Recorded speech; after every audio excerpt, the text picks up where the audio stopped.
The hook. The silence that followed Vinny's mockery lasted exactly 4 seconds, long enough for the crew's laughter to die, long enough for Arnold's jaw to tighten, long enough for Vinny to notice the shift in the Austrian's eyes, not anger but something colder. Calculation. "Mr. Torino," Arnold said, his accent thick but his English precise. "Perhaps we continue this conversation later, yes?" Vinny had expected rage. He'd gotten ice. The assistant director called places, and Arnold walked back to his mark without another word. Vinny watched him go, that familiar Hollywood high coursing through his veins. He'd just put the muscle-bound immigrant in his place, reminded everyone on set who the real star was. Vincent Torino, 2-time Golden Globe nominee. The man who'd made Street Thunder the highest-grossing action film of 1982. He didn't notice the way cinematographer Dean Semler avoided his eyes, didn't catch producer Raffaella De Laurentiis whispering urgently into her assistant's ear, didn't see the script supervisor quietly packing her gear, suddenly eager to be anywhere else. What Vinny saw was Arnold, shirtless and stoic, hitting his marks with mechanical precision for the rest of the day. The Austrian never looked at him again, not once. That should have been Vinny's first warning. 3 weeks later, back in Los Angeles, Vinny's agent Mickey Rourke, not the actor, the other Mickey Rourke who'd built half the action careers in Hollywood, called him into his Century City office. Mickey was sweating, which was unusual. Mickey never sweated, even when negotiating 8-figure deals in August boardrooms. "Vinny, we got a problem." "What kind of problem?" Mickey slid a manila folder across his glass desk. Inside were photos from the Mexico set. Professional shots, the kind studio photographers took for publicity. But these weren't publicity shots. These were evidence. Frame after frame of Vinny's mockery, captured from multiple angles, his sneering face, the crew's uncomfortable laughter, Arnold's stone-cold reaction. Where did these come from? That's not the right question, Vin. The right question is who's asking about them. Mickey lit a cigarette with shaking hands. 3 studios called this morning. 3, all asking the same thing. Was their golden boy Vincent Torino the kind of actor who humiliated CO stars on set? Was he a team player? Could they trust him with their $100 million investments? Vinny felt something cold crawl up his spine. It was just a joke, Mickey. Crew breaks ballbusters all the time. Not like this. Mickey pulled out another folder. Someone's been making calls, detailed calls, about your unprofessional behavior in Mexico, about how you created a hostile work environment, about how insurance companies might want to think twice before covering your next picture. The words hit Vinny like physical blows. In Hollywood, insurance was everything. No insurance, no movie. No movie, no career. This is insane. Who would... The Austrians got friends, Vinny. Powerful friends. Maria Shriver's family friends, Kennedy friends. The kind of friends who don't just make movies, they make senators. Vinny stared at the photos. In one, Arnold's face was turned slightly toward the camera, and for just a moment, Vinny could swear he saw something in those pale eyes. Not hurt, not embarrassment, strategy. What do they want? Mickey crushed out his cigarette. A public apology. Full page in Variety. You call Arnold a consummate professional, say you were out of line, the whole 9 yards. Absolutely not. Vinny. I said no. Vinny slammed his hand on the desk. I'm not apologizing to some Austrian bodybuilder for making a joke. This is America, Mickey. Since when do we bow down to... Since that bodybuilder's connected to people who can make us disappear. Mickey's voice dropped to a whisper. Vinny, I've been in this town 30 years. I've seen careers end over less, much less. Swallow your pride and write the apology. But Vinny couldn't, wouldn't. He was Vincent Torino. He'd been somebody when Arnold was still posing in tiny shorts and baby oil. The idea of groveling to that immigrant muscle freak made his stomach turn. He walked out of Mickey's office with his head high and his jaw set. In the parking garage, he sat in his Porsche for 10 minutes, staring at his reflection in the rearview mirror. Still handsome, still strong, still the guy who'd beaten Stallone for the lead in Street Thunder. Still a star. That was June 8, 1984. By August 15th, Vinny had lost 3 confirmed roles and 2 that were still in development, but probably going a different direction. By September 20th, Mickey stopped returning his calls. By October 30th, Halloween, how's that for cosmic irony? His publicist dropped him via certified letter. The Austrian had ended his career with 4 words: "Perhaps we continue this later." 30 years later, sitting in his North Hollywood apartment while Maria slept off another round of chemo, Vinny finally understood the truth. He'd never been hunting. He'd always been the prey. And tomorrow, someone was coming to collect. Where are you following along from tonight? Drop a comment below and make sure you're subscribed, because Chapter 2 reveals the mysterious package that changes everything. And trust me, you won't see this twist coming. Hashtag Chapter 2 Introduction. The morning light filtered through the torn blinds of their North Hollywood apartment, like stage lighting through a broken gel, harsh, unforgiving, revealing every crack in the plaster walls and every stain on the second-hand carpet. Vinny sat at their kitchen table, which wasn't really a kitchen table but a card table they'd bought from a garage sale in Reseda 3 years ago, when the medical bills started mounting. The coffee in his chipped mug had gone cold an hour ago, but he kept holding it anyway, needing something to anchor his hands. Maria was still sleeping. The chemo always knocked her flat for days afterward, and yesterday had been treatment day. He could hear her breathing from the bedroom. Shallow, labored, nothing like the deep, contented sighs she used to make when they'd lie in bed on Sunday mornings in their old Malibu house, planning their future like they had one. That house was gone now. Sold 2 years ago to pay for her first round of treatment. The Porsche had followed 6 months later, then the watches, the jewelry, the signed movie posters, the Hollywood memorabilia, everything that proved Vincent Torino had once mattered in this town. Everything except Maria. She was the only good thing left from his old life, the only thing worth protecting. Vinny traced the rim of his coffee mug with one finger, a nervous habit he'd developed somewhere between his 50th and 60th rejection letter.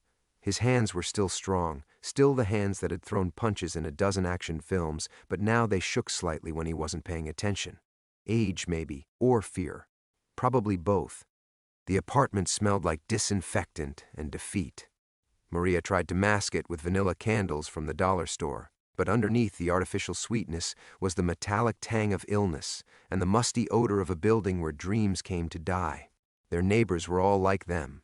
Former somebodies reduced to nobodies, clinging to North Hollywood because it was close enough to the industry to pretend they were still part of it. Through the thin walls, he could hear Mrs. Chen next door watching her morning soap opera. The volume was cranked up because her hearing was going, and the dramatic music bled through the drywall like a soundtrack to his own slow-motion tragedy. Upstairs, someone was practicing guitar, badly. The same 3 chords over and over again. Another dreamer who hadn't gotten the memo that Hollywood had moved on without them. Vinny stood and walked to the bedroom doorway, careful not to let the floorboards creak. Maria lay on her side, her once thick dark hair now wisps against the pillow. She'd been beautiful when he met her in 1989, 5 years into his exile from Hollywood's A-list. Still beautiful now, even with the cancer eating away at her from the inside. Maybe more beautiful, because now her beauty was fragile, temporary, something that could be taken away. She'd married him when his career was already in free fall, when other women were pretending they didn't know him at industry parties. Maria had never cared about the fame or the money. She'd fallen in love with the man, not the movie star. Sometimes Vinny wondered if that made her saint or fool. Probably both. Her prescription bottles lined the nightstand like plastic soldiers. 10 different medications with names he couldn't pronounce, each one costing more than he used to spend on dinner. The newest bottle, the one with the experimental drug that might buy her another year, was empty. The refill would cost $12,000. Money he didn't have, money he'd never have, not unless something changed. The morning newspaper lay folded on the kitchen counter, delivered by the same kid who'd been throwing it at their door for 3 years. Vinny had stopped reading the entertainment section a decade ago. Too many stories about people who used to return his phone calls, too many photos of events where he was no longer welcome. But today, he flipped to it anyway, driven by the same masochistic impulse that made him Google his own name sometimes at 3 a.m. There was Arnold on page 3, shaking hands with some tech billionaire at a climate change summit. Older now, grayer, but still commanding attention wherever he went. Still mattering. The caption identified him as former governor and Hollywood icon Arnold Schwarzenegger. No mention of Conan the Destroyer. No mention of Mexico, 1984. No mention of the broken careers he'd left in his wake. Vinny closed the paper and walked to the window. Outside, Los Angeles stretched endlessly under a sky the color of old concrete. Somewhere out there, in mansions in Beverly Hills and Bel Air, the people who'd destroyed his life were eating breakfast, prepared by personal chefs, planning their days around charity galas and red carpet events. They'd probably forgotten he existed. But Vinny remembered everything. Every slight, every closed door, every conversation that stopped when he walked into a room. 30 years of exile had given him plenty of time to memorize the details of his own destruction. Tomorrow someone was coming to collect. He could feel it in his bones, the way old injuries ached before rain. The knock came at 11:47 a.m., sharp and deliberate against their hollow apartment door. 3 raps, pause, 2 more. Not the casual knock of a neighbor or the hurried tap of a delivery driver running behind schedule. This was the knock of someone who knew exactly who they were looking for. Vinny froze at the kitchen table, coffee mug halfway to his lips. In 30 years of exile, nobody knocked on their door except landlords, bill collectors, and medical supply deliveries. Everyone else had forgotten where Vincent Torino lived. Most had forgotten he lived at all. The knock came again. Same rhythm, patient but insistent. Maria stirred in the bedroom, her voice weak and groggy. "Vinny? Someone at the door?" "Go back to sleep, honey. Probably just another medical bill." But his voice caught on the lie. Medical bills didn't knock. They slipped under doors like poison, silent and lethal. Vinny approached the peephole, his bare feet silent on the worn carpet. Through the fisheye lens he saw a kid, couldn't be more than 25, wearing a uniform shirt from some courier service he didn't recognize. The kid held a manila envelope in one hand and an electronic clipboard in the other. Normal enough. Except normal deliveries went to the front office first, and Mrs. Rodriguez would have called up to announce them. Vincent Torino? The voice was young, professional, bored. Vinny's hand hesitated on the deadbolt. Nobody used his full name anymore. On the few casting calls he still attended, he was just Vinny T at the unemployment office. He was Mr. T. Even the doctors treating Maria called him Mr. Vincent. His real name belonged to a different man, one who'd had a career worth destroying. Who's asking? Special delivery. Need a signature.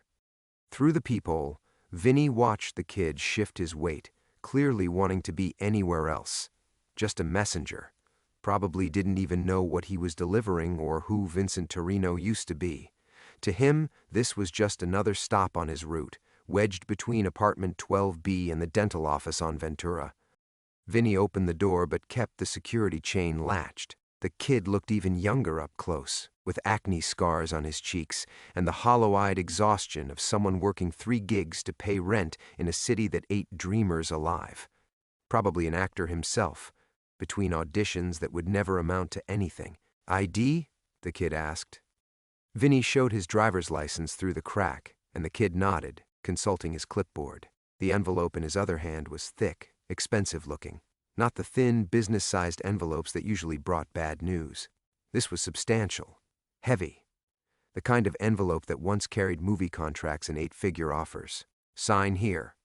Vinny undid the chain and accepted the electronic stylus. His signature looked shaky on the small screen, old man's tremor, not the confident scrawl that had once been worth millions. The kid handed over the envelope and disappeared down the hallway without another word, already forgetting this delivery before he reached the elevator. Vinny closed the door and turned the envelope over in his hands. His name and address were typed on a crisp white label, but there was no return address, no corporate logo, no law firm letterhead. The envelope felt substantial, like it contained photographs or documents, or both. "What was it?" Maria called from the bedroom. "Nothing important," he lied again, walking to the kitchen table. But his hands were shaking now, and not from age.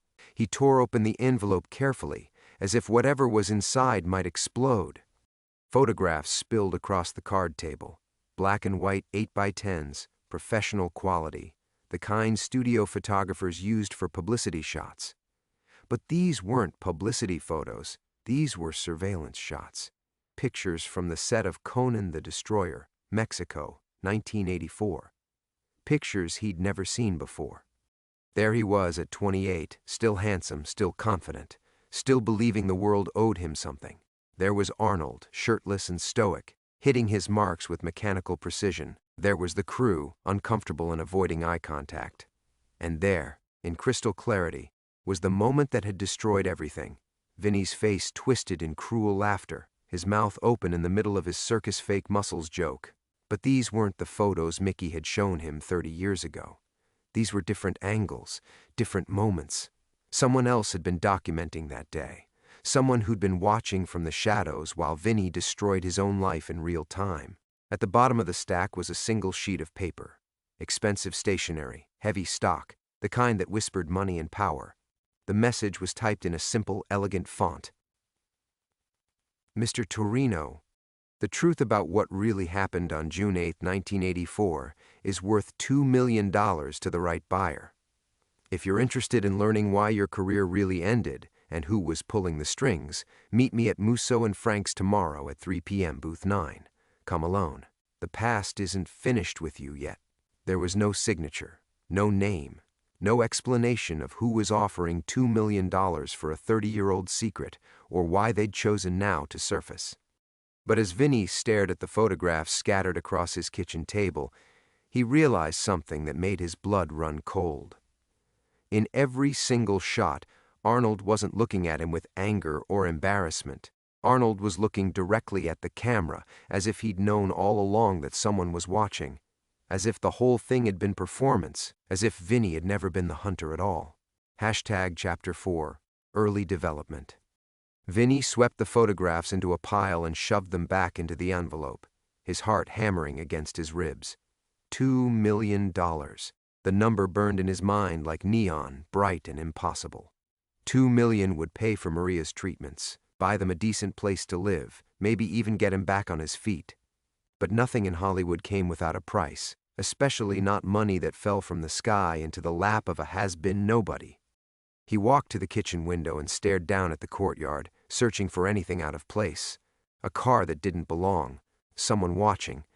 But there was only Mrs. Chen hanging laundry and the teenage son of the family in 4 bouncing a basketball against the garage door. Normal Tuesday morning in North Hollywood. Nothing to suggest his world had just tilted off its axis. Vinny? Maria's voice drifted from the bedroom, stronger now. You're pacing. I can hear the floorboards. He forced himself to stop moving. Sorry, honey, just restless. But restless didn't cover it. Every instinct he'd developed in 30 years of survival in this town was screaming at him to run, to pack what they could carry and disappear into some small town where Vincent Torino was just another old man with a past nobody cared about. Because when Ghosts from 1984 started offering $2 million for secrets, it meant someone very powerful was about to collect a very old debt. The envelope sat on the kitchen table like a bomb. He could ignore it, pretend it never came. But Maria's prescription bottle was still empty, and the experimental drug wasn't going to pay for itself. Vinny picked up his phone and scrolled through his contacts, looking for someone who might remember him, someone who might know what this was about. The list had gotten shorter every year as old friends changed numbers or simply stopped taking his calls, but there was one name he hadn't tried in 5 years. One person who might still owe him a favor. Danny Kraus answered on the 4th ring. Jesus Christ, Vinny Torino. I thought you were dead. Not yet. Listen, Danny, I need to ask you something. Hold on. There was muffled conversation, the sound of a door closing. Danny's voice dropped to a whisper. Okay, make it fast. I'm between meetings. Danny had been a 3rd-tier agent when Vinny was riding high. Now he ran his own boutique firm in Santa Monica, representing character actors and indie directors. Not A-list, but still connected. Still in the game. You ever hear anything about Conan the Destroyer? The Mexico shoot? Silence. Long enough that Vinny wondered if the call had dropped. Danny, why are you asking about that? Something in Danny's tone made Vinny's skin crawl. Fear. The same tone Mickey had used 30 years ago when the photos first surfaced. Just curious. Ancient history, right? Vinny, listen to me very carefully. That's not ancient history. That's radioactive waste. Nobody talks about Mexico 84, ever. And if you're smart, you'll stop asking about it. What aren't you telling me? I'm telling you to forget whatever you think you know and move on with your life. Some stories don't have happy endings. The line went dead. Vinny stared at his phone, Danny's words echoing in his head. Radioactive waste. In Hollywood, that phrase meant one thing: careers that didn't just end, they evaporated. People who asked the wrong questions about the wrong subjects and found themselves not just unemployed, but unemployable. But Danny's fear told him something else. Whatever had happened in Mexico wasn't just about Arnold's hurt feelings or Mickey's paranoia. It was bigger, much bigger. And 30 years later, it still scared people enough to make veteran agents hang up on old friends. Maria appeared in the doorway, wrapped in her terry cloth robe, moving carefully, but under her own power. Good days were rare now, and Vinny tried to smile like everything was normal. Who was on the phone? Danny Kraus. Remember him? Used to be my agent's assistant back in the day. The nervous one who always spilled coffee? Maria eased into the chair across from him, wincing slightly. What did he want? Just checking in. Another lie. They were piling up now, and Maria was too smart not to notice. She was studying his face with the intensity that had made her a good script supervisor before they met, seeing through his performance to the fear underneath. Vinny, what's wrong? And don't tell me nothing. I've been married to you for 28 years. I know your tells. He looked at his wife, really looked at her. The woman who'd stood by him through the exile years, the slow descent from leading man to character actor to desperate nobody begging for one-line roles in student films. She deserved the truth. But the truth might get them both killed. Someone wants to meet with me. About the old days. What old days? Vinny glanced at the envelope, then back at Maria's tired but alert eyes. Tomorrow at 3 p.m., booth 9. Come alone. But he was already alone. He'd been alone for 30 years.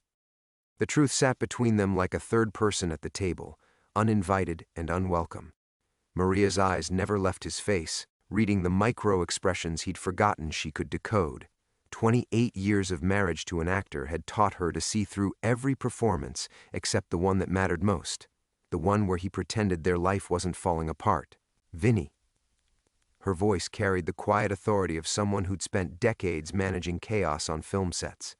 Show me. He could have lied again, should have lied again.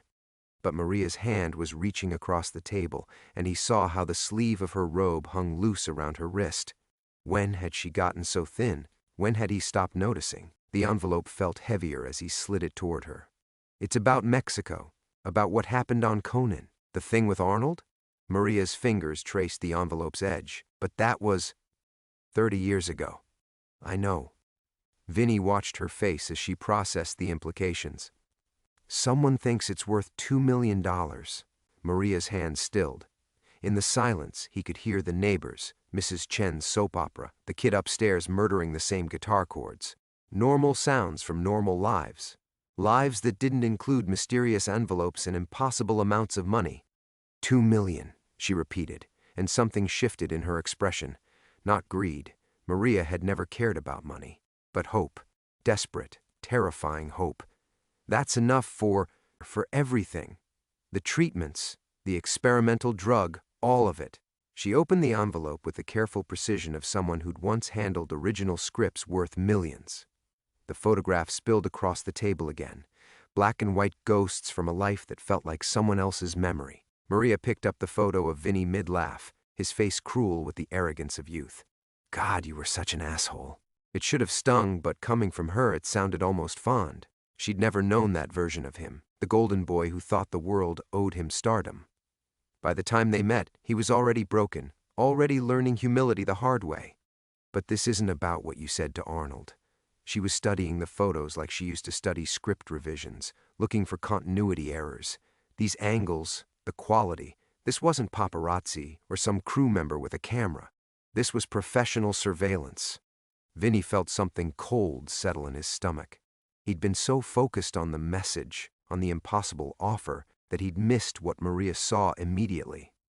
What are you saying? I'm saying someone was watching that day. Really watching. With professional equipment and a specific agenda. She held up a photo of Arnold staring directly at the camera. And he knew it. The implications hit Vinny like a physical blow.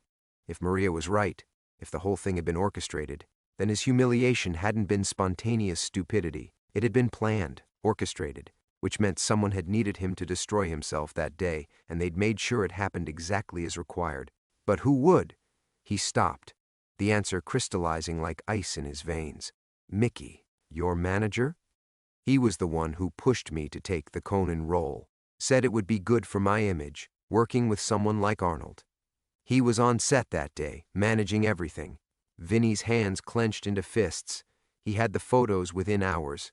Professional quality, just like these. Maria set down the photograph, her face grave. Vinny, if Mickey was involved in setting you up, he wasn't working alone. Managers don't have that kind of power. They're hired help. Then who? But even as he asked, pieces were falling into place. The speed of his blacklisting, the completeness of it. How every studio, every casting director, every producer had suddenly developed amnesia about Vincent Torino's existence. That didn't happen because of a crude joke about fake muscles. That happened because someone with real power, studio head power, political power, had wanted him erased. The note lay face up beside the photographs. The past isn't finished with you yet. Maria, what if everything I thought I knew about what happened was wrong? What if I wasn't the villain in this story? She was quiet for a long moment, studying his face. When she spoke, her voice was smaller, frailer. Then 30 years ago, someone destroyed our lives for reasons we never understood. And now they're coming back to finish what they started.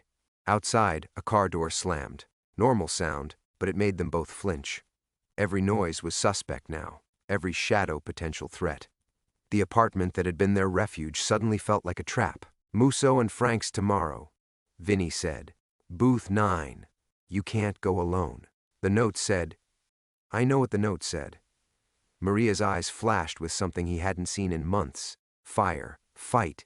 But if someone's been pulling strings for 30 years, if they're powerful enough to destroy careers and rich enough to offer $2 million, then they're dangerous enough to make sure you never leave that restaurant.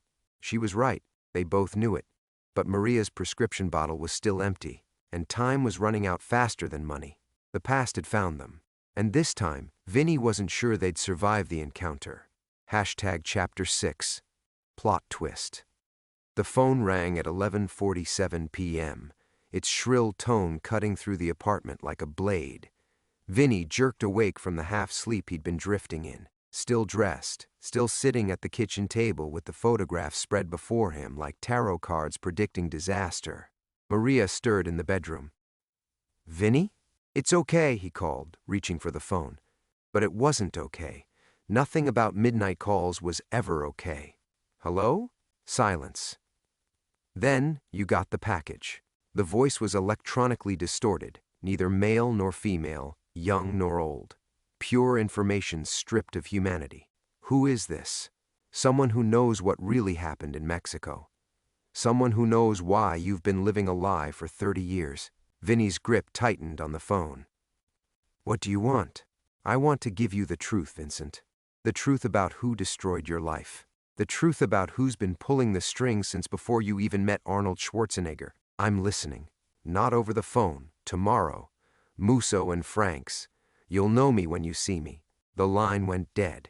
Vinny stared at the phone, his heart hammering. The voice had been wrong about one thing. He wouldn't know them when he saw them. After 30 years in Hollywood, he'd learned that the most dangerous people were always the ones you'd never suspect. He was still holding the phone when it rang again. This time the display showed a number he recognized, Mickey's old office line. But Mickey had been dead for 5 years. Yeah? Vinny, Jesus, thank God you're alive. Mickey's voice, clear as day, breathless with panic. Don't go to that meeting. Whatever they're offering, it's not worth it. The phone slipped from Vinny's numb fingers, clattering onto the linoleum. Mickey's voice continued. Tinny and distant, Vinny? Vinny, are you there? Listen to me, you stubby bastard. They're not done with you yet. Vinny scrambled for the phone, his hands shaking. Mickey? How is this? You're dead. I went to your funeral. Mickey's voice was confused now, fading in and out like a bad connection. Vinny, what are you talking about? I'm calling from Cedars. They just brought me in. Someone ran me off Mulholland. The brakes. Static swallowed his words. The line went dead. Vinny stared at the phone's display. Call ended. Duration, 2 minutes, 30 to 7 seconds. A conversation with a dead man that had lasted longer than most of his recent auditions. But as he sat there in the fluorescent glare of the kitchen light, a memory surfaced. Mickey's funeral, 5 years ago. Closed casket. Car accident, they'd said. Went off Mulholland Drive in the rain, burned up before the fire department could reach him. Vinny had stood in the back of the chapel, one of only a dozen mourners for a man who'd once managed half the action stars in Hollywood. Maria appeared in the doorway, moving carefully. Who was on the phone? Nobody, Vinny said automatically, then caught himself. Mickey. Mickey's dead, honey. I know. That's what makes this interesting. Maria studied his face, then walked to the refrigerator and pulled out a bottle of water. Her movements were deliberate, controlled, the way she moved when she was thinking through a problem. Script supervisor mode. Vinny, what year did Mickey die? 2019. March. You came to the funeral with me. No, Maria said quietly. I didn't. The words hit him like ice water. What? I was in chemo. I couldn't travel. You went alone, remember? You came home and said there were only a few people there, mostly industry types paying respects. Maria's voice was gentle but certain. We talked about how sad it was, how Mickey had outlived his relevance. Vinny's world tilted. He did remember now. Maria weak from treatment, him driving alone to the chapel in Burbank, standing in the back, watching people he didn't recognize file past a casket that could have been empty for all they knew. But I remember you being there. Memory's funny thing, Maria said, especially when you're under stress. Sometimes we remember things the way we needed them to be instead of the way they were. But that didn't explain the phone call, didn't explain Mickey's voice, clear and terrified, warning him about a meeting that Mickey couldn't possibly know about. Unless Mickey wasn't dead. Unless everything Vinny thought he knew about the past 5 years was as carefully constructed as everything he thought he knew about Mexico 1984. Maria, he said slowly, what if Mickey faked his death? She was quiet for a long moment. Then the person who destroyed your career 30 years ago just made their first mistake. They got arrogant. They assumed you'd never figure it out. Outside, that same car door slammed again. Same sound, same timing as earlier. Too perfect, too regular. They were being watched. And whoever was watching wanted them to know it. Tomorrow changes everything, Vinny said. Yeah, Maria whispered. It does. Vinny didn't sleep. He sat at the kitchen table until dawn, watching the photographs blur in and out of focus as exhaustion played tricks with his eyes. Every time he started to drift off, he'd hear Mickey's voice again. They're not done with you yet. And his heart would kick like a mule. Maria emerged from the bedroom at 7, moving with the careful precision of someone rationing their energy. She dressed in her good jeans and the blue sweater he'd bought her for Christmas 3 years ago, back when they still had Christmas money. You look nice, he said. I'm coming with you, Maria. Don't. She held up a hand, the gesture still carrying echoes of the authority she'd wielded on film sets. We've been married 28 years. I've watched you carry this weight alone for 3 decades, and look where it's gotten us. Broke, blacklisted, and running out of time. She was right, but that didn't make it easier. Vinny studied his wife's face, the sharp cheekbones made sharper by illness, the eyes that still flashed with intelligence despite everything the cancer had taken from her. She was the only good thing that had come from his exile, the only reason he'd survived the wilderness years. If this goes wrong, then we go down together, like we should have 30 years ago. The morning passed in strange domesticity. They shared coffee and day-old donuts, discussing logistics like they were planning a vacation instead of potentially walking into a trap. Maria called her oncologist's office and rescheduled her afternoon appointment. Vinny shaved carefully, using the good razor, trying to see past the man in the mirror to whoever he'd been before Mexico broke him.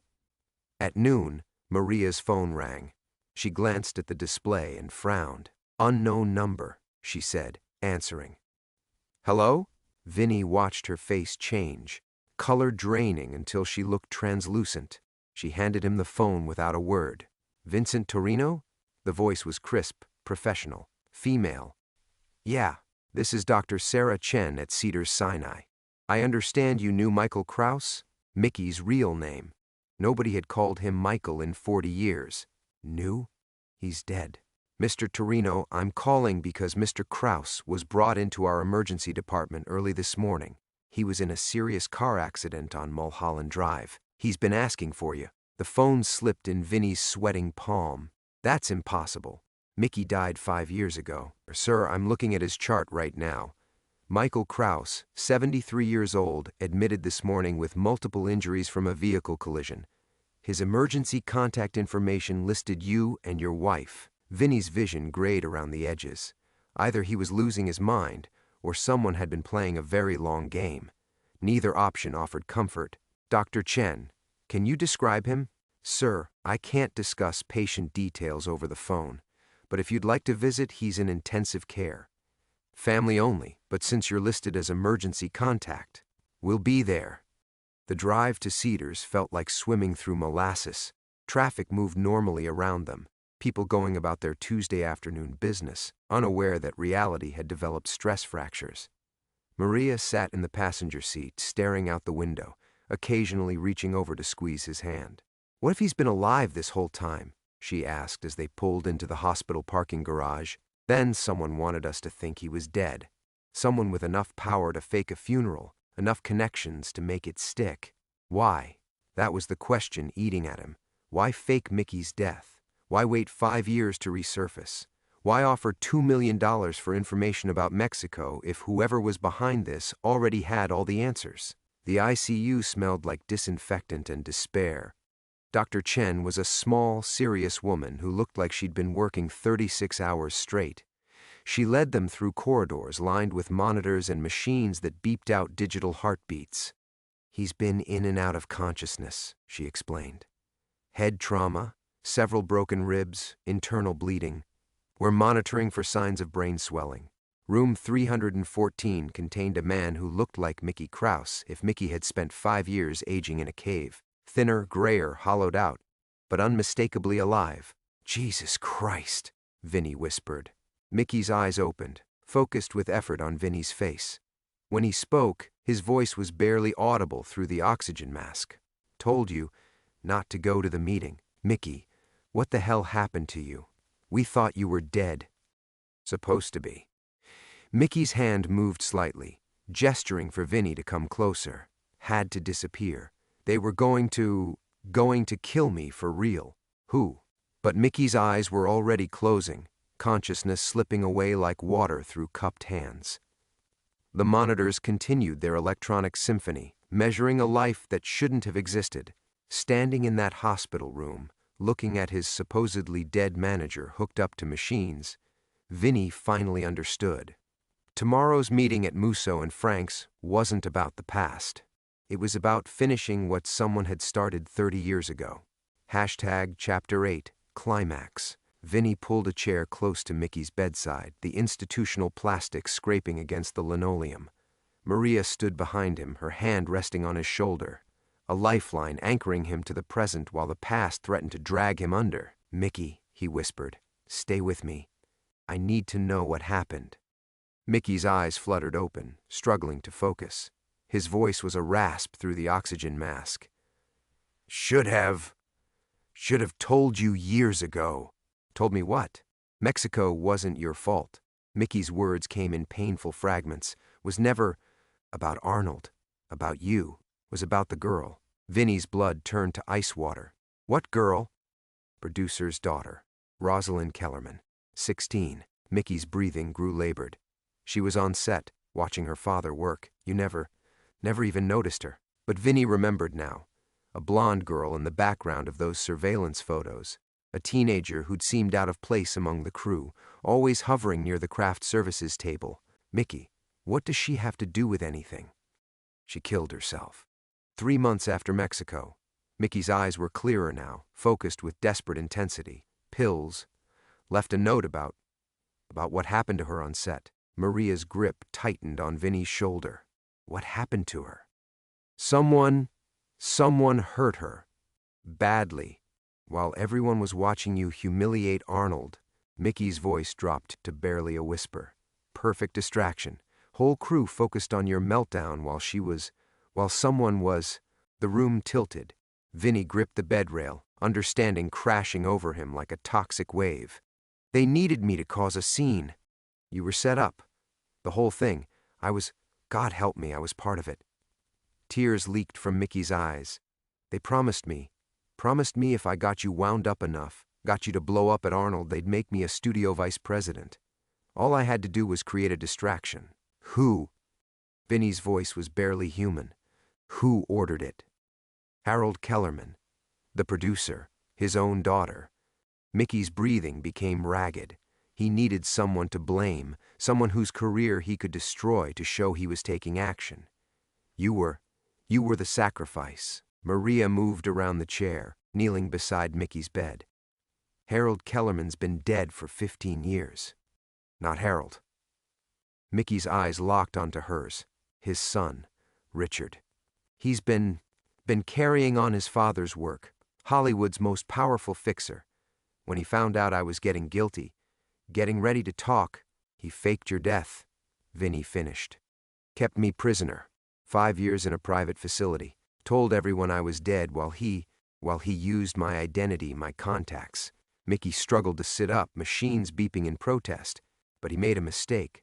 Got greedy. Started using my name for things that could be traced back to him. Vinny's phone buzzed. Text message from an unknown number. Time to finish this. Musso and Frank's. 1 hour. Come alone or Mickey's real funeral happens tonight. He knows we're here, Maria said, reading over Vinny's shoulder. Mickey grabbed Vinny's wrist with surprising strength. Don't go. He'll kill you. Has to. You're the only one left who can connect him to what happened. I can't run anymore, Mickey. 30 years is enough. Then take this. Mickey's other hand fumbled beneath his pillow, producing a small digital recorder. Everything's on there. Names, dates, what really happened to Rosalind, what her father did to cover it up, what Richard's been doing since. Maria took the recorder, her hands steady despite everything. This could destroy him. Should have destroyed him 30 years ago. Mickey's voice was fading again. I was a coward. Let an innocent girl's death get swept under the rug. Let you take the blame for monsters. Vinny stood, pocketing his phone. The weight of 3 decades was lifting from his shoulders, replaced by something harder and cleaner. Purpose. Where are you going? Maria asked. To finish it. He turned back to Mickey. You said he made a mistake. Getting greedy. What did he do? The photos. The $2 million offer. Mickey managed a weak smile. That's not hush money, Vinny. That's Richard trying to buy back the evidence before it destroys him. Someone else has been pulling strings. Someone who wants him exposed as much as you want the truth. Who? Rosalind's mother. She never believed the suicide note. Spent 30 years gathering evidence. Mickey's eyes were closing again. She's the one who sent you the package. She's been waiting for you to be ready to fight back. Outside, a car door slammed. The same sound they'd been hearing for days. But now Vinny understood. It wasn't surveillance. It was protection. Time to go, he said to Maria. We go together. Vinny looked at his wife, seeing past the illness to the strength that had sustained them both. Together, he agreed. The past was finally ready to meet the present, and this time, Vinny wasn't walking into it alone. The afternoon sun cut through the smog over Hollywood Boulevard, painting everything in that peculiar golden light that made even the grittiest corners of the city look cinematic. Vinny walked slowly down the sidewalk, Maria's arm linked through his, both of them moving with the careful deliberation of people who had finally stopped running from their ghosts. It had been 6 months since Musso and Frank's. 6 months since Margaret Kellerman, Rosalind's mother, had sat across from them in that red leather booth, her 70-year-old hands steady as she laid out 30 years of meticulously gathered evidence. 6 months since Richard Kellerman's empire had crumbled in a single devastating news cycle, taking down 3 studios, a dozen executives, and a network of corruption that had poisoned Hollywood since before Vinny was born. The trial was over now. Richard was facing life without parole. Mickey had testified from a wheelchair, his voice stronger with each word of truth he spoke. And Vinny had finally stood in a courtroom and heard someone else say what he'd known all along. Vincent Torino was innocent. But vindication, they'd learned, was a quieter thing than either of them had expected. You sure about this? Maria asked as they approached the familiar building. The North Hollywood apartment complex looked smaller somehow, shabbier in the daylight. They'd moved out 3 months ago. The settlement money from Kellerman's estate had been substantial enough to buy a modest house in Burbank, closer to the treatment center where Maria was finally receiving the care she needed. The experimental treatment was working. The doctors were cautiously optimistic. "I need to see it," Vinny said. "Need to remember where we were when everything changed." They climbed the stairs to the second floor, past the apartment where they'd spent 5 years learning to live with less money, less hope, less of Maria as the cancer tried to take her piece by piece. The new tenants had painted the door blue. A child's bicycle leaned against the railing. "You know what's funny?" Maria said, leaning against the railing where they used to stand on sleepless nights, watching the city breathe below them. "I thought getting the truth back would fix everything, make us young again or something." Vinny nodded. He'd had the same fantasy that vindication would erase the 30 years, restore the career, undo the damage. Instead, he was still 58 years old with gray hair and a face that reminded casting directors of failure. Hollywood had moved on without him decades ago. But something else had changed, something harder to define. "Mr. Torino?" They turned to find a young man in his 20s, Latino, wearing a USC film school t-shirt. He looked nervous but determined. "Sorry to bother you. I'm Luis Moreno. I'm directing a short film about second chances, and I was wondering." He swallowed hard. "Would you consider reading for a part? It's not much, just a few scenes, but it's a good role. A man who's been carrying guilt that wasn't his to carry." Vinny studied the young man's face, seeing the earnest hunger he remembered from his own early days. "You know my story. Everyone knows your story now. But that's not why I want to cast you." Luis shifted his weight. "I saw you testify, on TV, the way you spoke about truth, about what it costs to stay silent when you know something's wrong.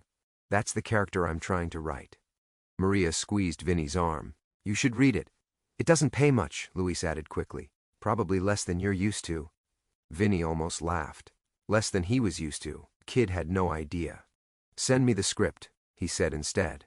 "I'll take a look." Luis beamed, handed over a business card, and disappeared down the stairs with the enthusiasm of someone whose dreams were still intact. "Vincent Torino, working actor," Maria said softly. "We'll see." They stood there for another few minutes, watching their old neighborhood go about its business. Kids playing in the courtyard below. A woman hanging laundry. An old man reading a newspaper in Spanish. Life continuing, indifferent to the small dramas that had once seemed world-ending. "I used to think the story was about me," Vinny said finally, "about my career, my reputation, my pain, but it was never about me at all. It was about Rosalind, yeah, and all the other Rosalinds, all the people who got hurt while everyone was looking the other way." The sun was starting to sink toward the horizon, painting the sky in shades of amber and rose. Soon the smog would thicken, and the city would put on its neon mask, becoming the Hollywood of dreams and legends. But for now, in this golden hour, it was just home. They walked back to their car hand in hand, two survivors of a story that had taken 30 years to reach its true ending. Tomorrow there would be new scripts to read, new treatments to endure, new days to build from the wreckage of the old ones. But tonight, for the first time in 3 decades, Vincent Torino would sleep without the weight of other people's sins pressing down on his chest. The truth, it turned out, really could set you free, even in Hollywood.